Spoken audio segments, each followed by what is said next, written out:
I think one of the major additions to the second edition that is obvious to any reader that picks it up is the addition of the new chapter on ethics. Yes. That's something that I would like to just delve into a little deeper with you just now.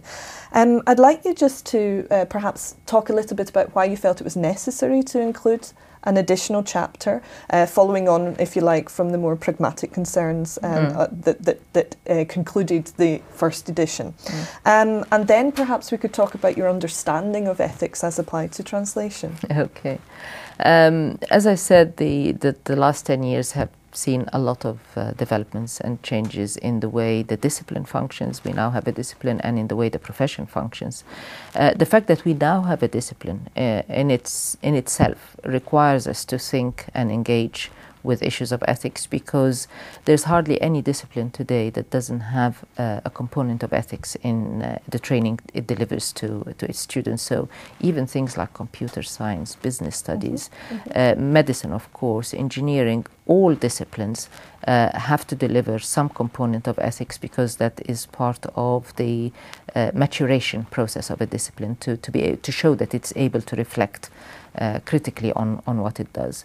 In terms of the profession itself, of course, we have seen increased professionalization in recent years in translation and interpreting, and that means that translators and interpreters are more accountable than they used to be. They are more visible and more accountable.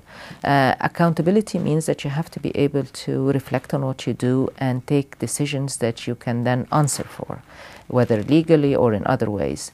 And from teaching a lot of students over the years, I know that when they go out onto the market and work as professional translators, they often come across situations that they have never anticipated.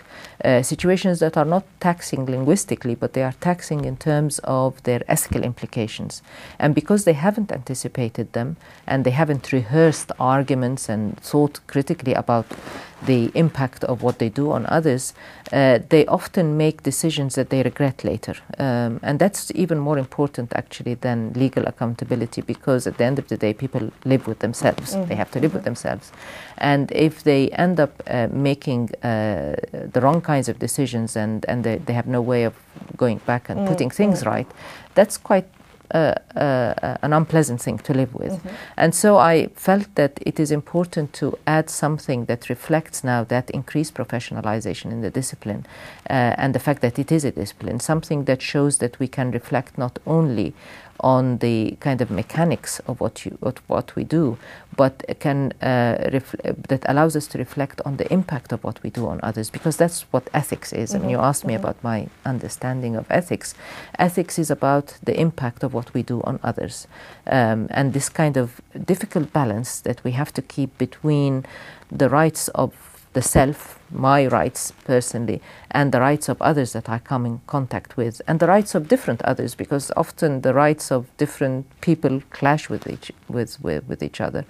This is what ethics is about, and it's a very difficult area to reflect on responsibly and be able to. It is something that we have to negotiate all the time in our daily lives.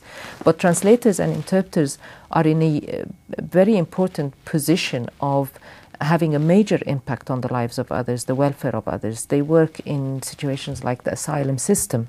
They work in courts. They work for minority groups. Just about everything that they do has an impact on the lives of others, on the quality of life, on their survival, and therefore they have to really think very, very carefully about the implications of what they do for others.